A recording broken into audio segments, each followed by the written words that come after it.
So, all right, where do I start with all of this? I wrote some things down just so I could stay on topic.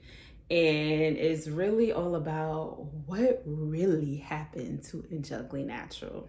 What I wish I knew then that I know now. And how would I have done it differently? So, let's get into it.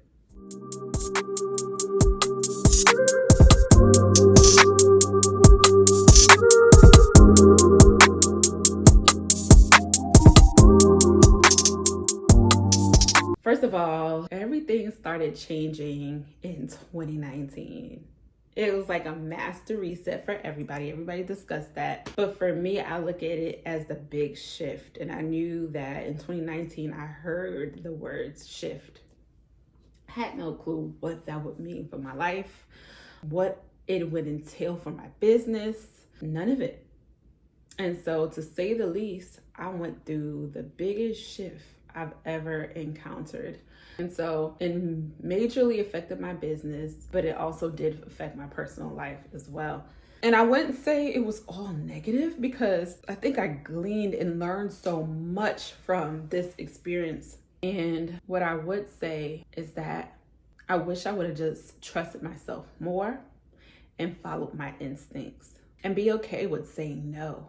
I feel like that was the test that I was going through a lot, but I realized all of my decisions in that era of COVID time was predicated on a feeling of needing to rush the process. I will also say, if I could find a better word, I would, but a feeling of desperation and pressure to really achieve a certain amount of things in a lot of time frame.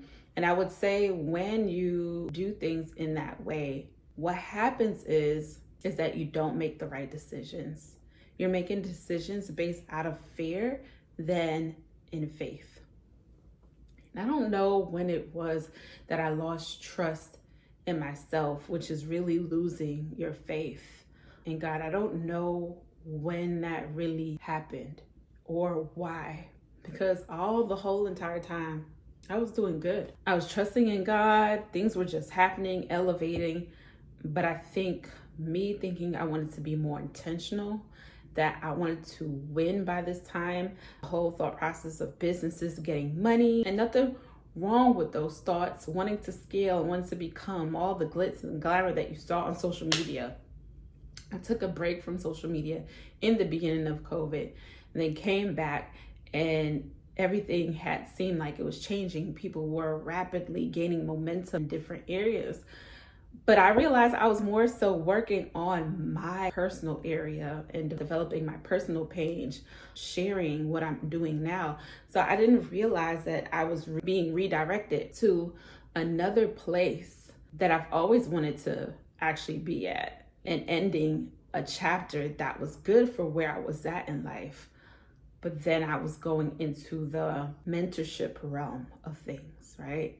I began a teaching platform. I knew eventually I wanted to move from behind a chair and into my online courses, teaching mostly. That's what I love, teaching and healing.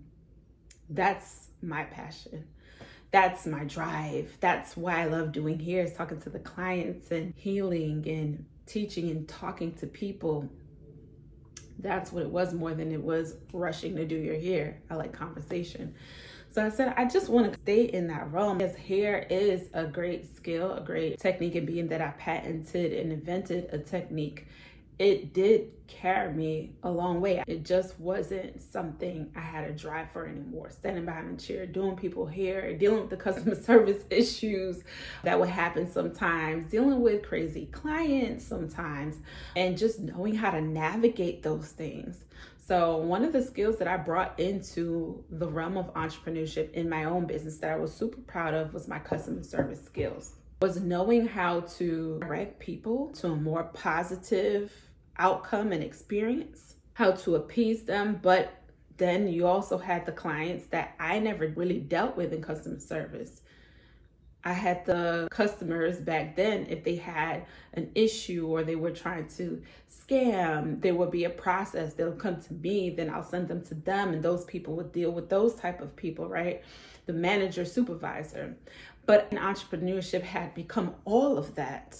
I was everything. I had to deal with every aspect of the business, even the not so lovely, beautiful part of business, the dirty in the gutter part of business, from people, not so flagrant people, you know what I mean? People trying to scam you, then dealing with celebrities with diva attitudes and handling being out there like that. I thought I was prepared for all of that. I thought I would just know how to navigate those things.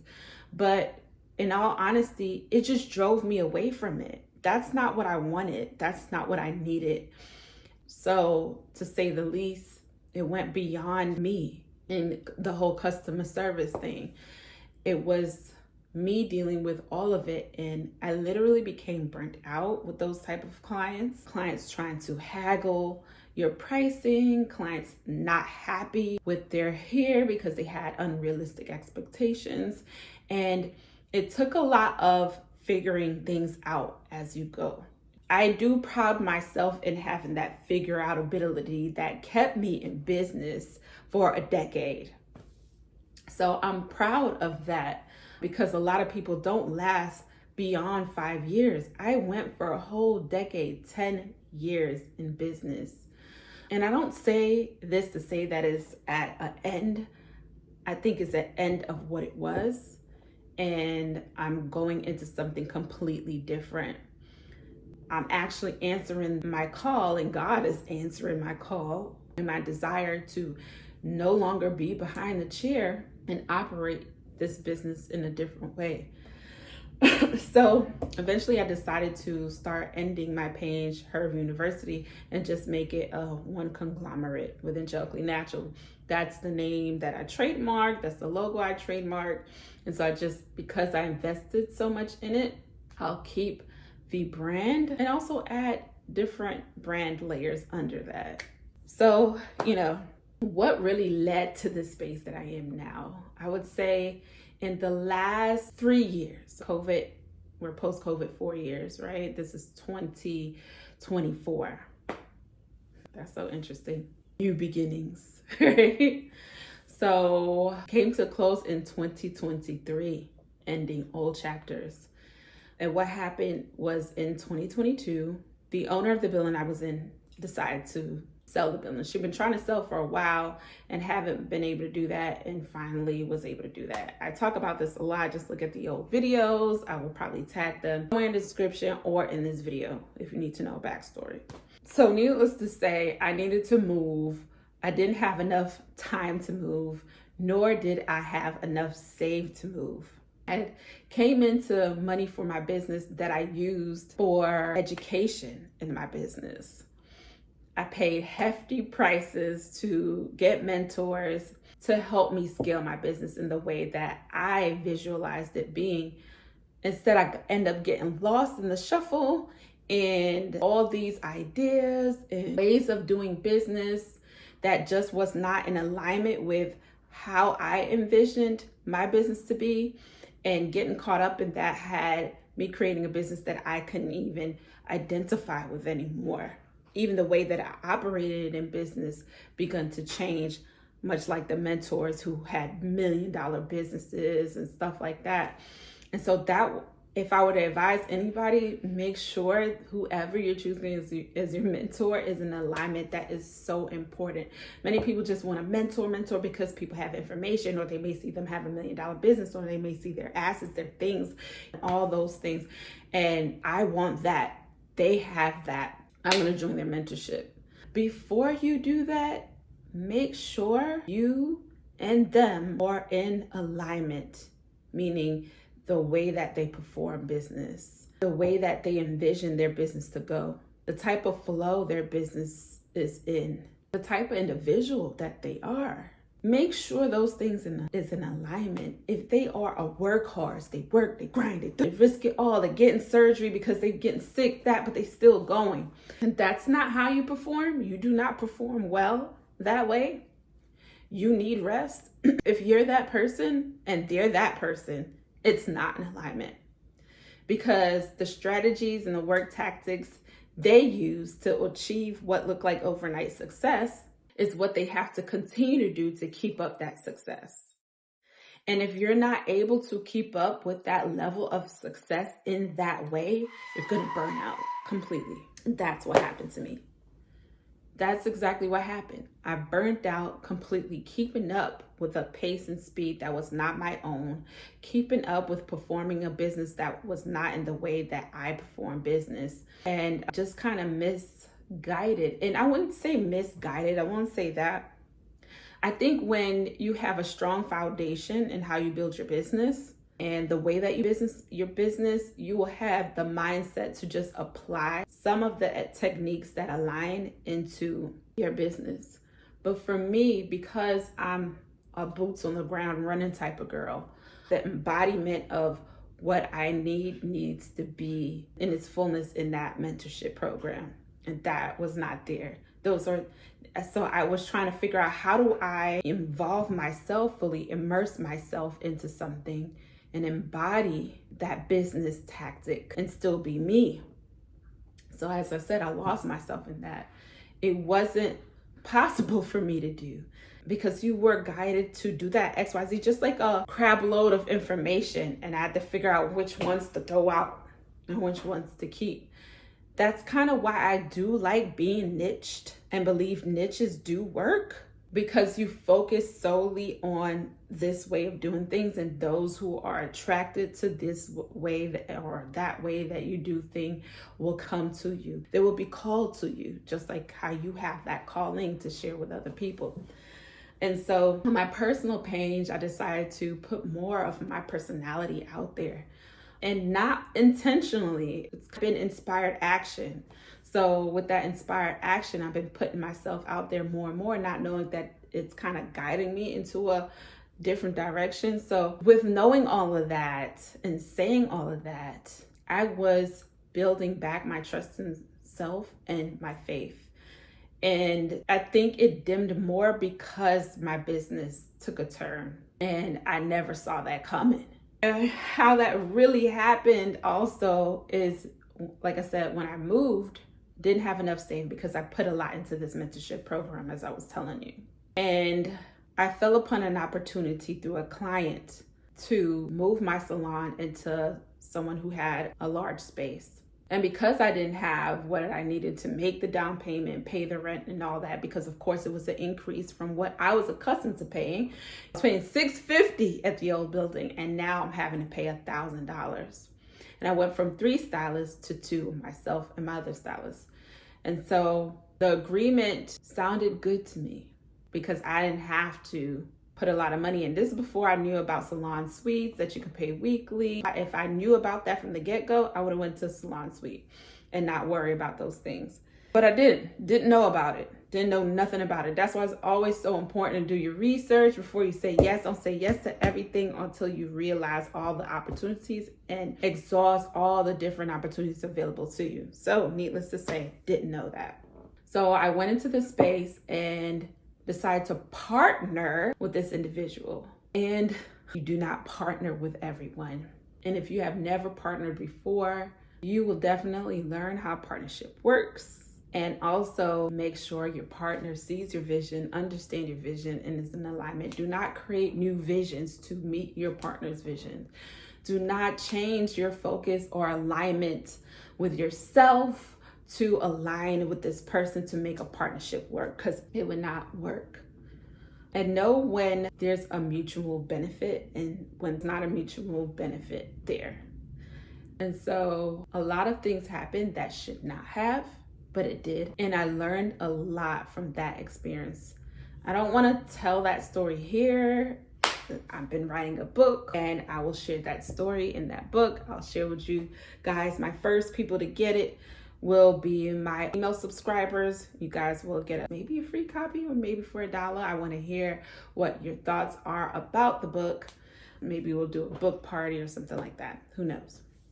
Anyways, I'll share all of the nuances, all the details inside the book. Anyways, from that point on, my business just started to go south. I ended up leaving that space, leaving all my staff firing staff before I left, just letting them go.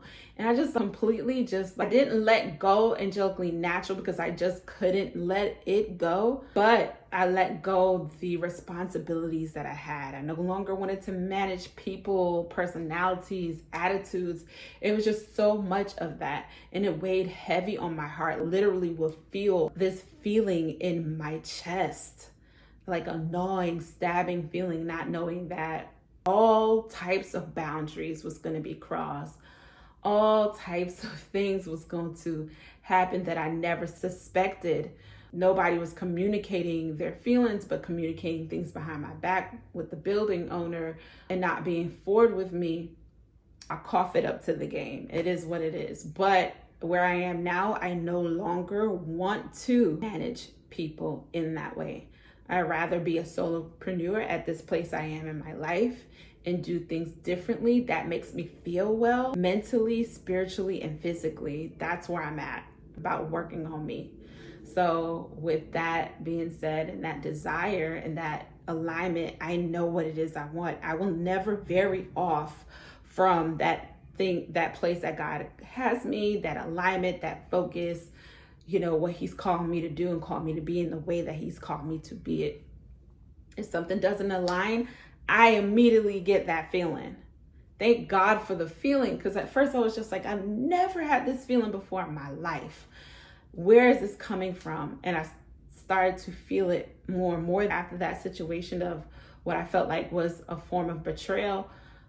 Anytime I feel like something's out of alignment or isn't not just going right for me, but isn't right, period, right? I start to feel that feeling. So I feel like it's an indicator how to trust my intuition through a feeling, somatic feeling, right? If I'm saying that right. So I'm grateful for that. And that could have been anxiety. I don't know. That's what people say. I might have been having that, and I've never had anxiety before. I've had panic attacks. People say they're the same, but they're not the same to me. Panic attacks is when I've had them twice. One behind a client when someone was just sharing so much with me, putting their stuff on me that wasn't in alignment. And I started heaving, breathing really heavy, and had a panic attack. My vision got small, started sweating. That's panic attack. These anxieties are subtle. They just give that feeling in my chest. Sometimes it could be feeling like a heart attack if it lasts long. But a panic attack is just, it hits you, bam, like a glitch. And you're like, anyways, if you are in a situation where you have a salon suite, you have a place to work from, make sure you keep at least 2 to 3 months rent in your account for any given situation. If you feel overwhelmed, it's too much for you, always reassess your business, where it's at, how it's growing. If it's not growing, make changes quickly. As an entrepreneur, you have to make decisions for your business, and you have to make the best decisions for your business that works for you. Yes, there's a lot of pressure if you have staff. Keeping something going that no longer works because for the sake of your staff is never a good ending, because at the end of the day, you're still going to lose the staff. But guess what? The staff will find another job. You will be the one losing big. So right now, I'm in a significant amount.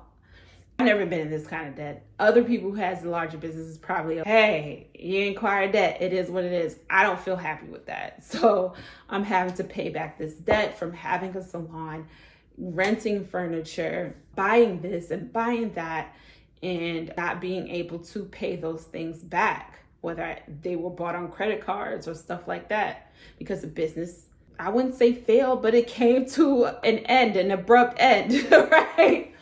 And like I said, it's still going, but solo, and that's not where it was. And I also put my business as an S Corp, so I'm having to pay myself money that's not even there. So you listen to all these people saying, you have an LLC, get an S Corp, do that. But if it doesn't work for your model or for where your business is heading into, the direction of your business is not working out anymore, make the best decisions for you.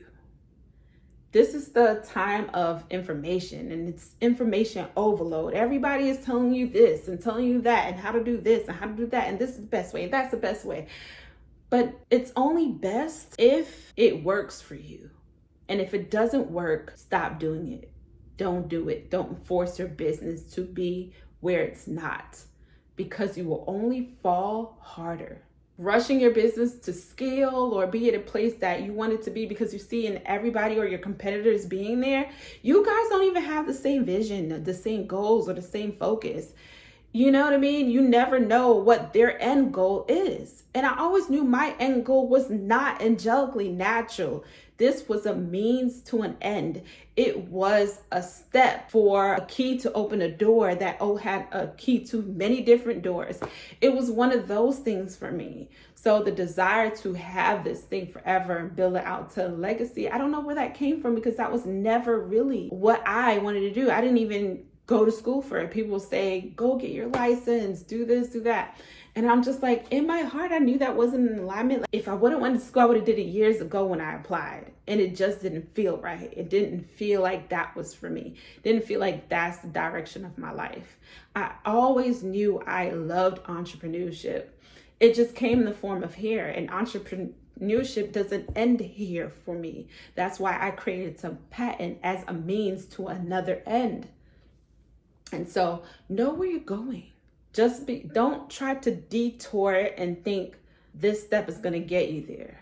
Continue to focus on the path and align yourself with it and continue to go there instead of veering off, rerouting yourself, thinking this will take you there quicker. No, it never does, because you're just on that path to learn something, to get something out of it that you can apply to continue going forward. So be consistent with that. So here I am, realigning myself, reassessing my values, reassessing my business, knowing my whys, re-engaging myself with my whys, embodying the person that I've always been and applying that in business, and just being real and honest with myself. I think that is so important. So that's what I wanted to share with you guys. And I'm going to continue to share more. And I hope this helped you in some type of way. You took something out of it to apply it to your business. I just feel like I'm in this space to be vulnerable because I'm going through it. And I wish that there was people to share with me. So I'm being that sacrifice, right? Maybe there's others out there. I just don't have a community of other people as the way that I did to share these things with me. Not everybody are vulnerable enough to put themselves out there and say, hey, I'm feeling in business. Hey, my business is changing. And yes, I do have colleagues and we have talked, but they're not vulnerable enough to voice that. Right? But I'm at that place where I just want to release this stuff. I'm ready for the new chapter. I don't want to hold on to the past anymore. I'm looking forward. So I'm ready to reveal what's happened, what's going on now. And if I can add value to someone else in this position or help someone else, then that's what I'm going to do. So always listen to your intuition, listen to your guidance, trust it, keep the faith. Whatever changes that's going on, know that it is always for your good. You're being called to this, and it's not a failure, it's a lesson. These are some beautiful lessons, and life is the best teacher of them all. You could take a course, you could do this, you could do that, but all of it has to customize to your path. You're not gonna know every nuance, every detail. So don't be afraid to show up. Don't be afraid to fail, to learn, right? Don't be afraid to learn. That's what I wanna say, and live life in order for you to grow. If you're not growing, you're dying. You have to evolve, you have to grow. That's just life. All right. So peace and blessings to you all. I'm out.